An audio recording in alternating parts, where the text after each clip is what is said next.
খাসির মেটে দিই ইঁচড়, কি জিভে জল চলে আসলো তাই তো? কিন্তু খাসির মাংস খাবার আগে তার রেট দেখে এখন প্রেশার হাই হয়ে যাবে। প্রেশার নর্মালে রেখে তবে এভাবে একবার বানিয়ে দেখুন। প্রথমে ইঁচড় নুন হলুদ গোটা গরম মশলা দিয়ে সেদ্ধ করে জল ফেলে দিতে হবে। এইভাবে করলে ইঁচড় সুন্দর একটা গন্ধ আসবে। কড়াইতে তেল দিয়ে কেটে রাখা আলু নুন ও হলুদ দিয়ে ভেজে উঠিয়ে নেবো। ওই তেলে গোটা শুকনো লঙ্কা গরম মশলা ও গোটা জিরে দিয়ে ফোড়ন দিয়ে কুচিয়ে রাখা পেঁয়াজ সামান্য চিনি ও লাল লাল করে ভেজে শুকনো লঙ্কা গুঁড়ো জলে গুলে দিয়ে দেবো।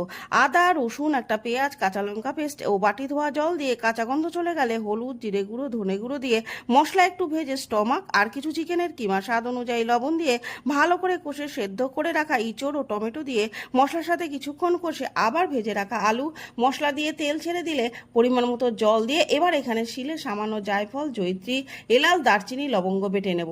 ইঁচড় আলু সুসুদ্ধ হয়ে গেলে ওই গরম মশলা সামান্য ঘি ছড়িয়ে নিলেই তৈরি দুর্দান্ত স্বাদের এই ইঁচড়ের তরকারি।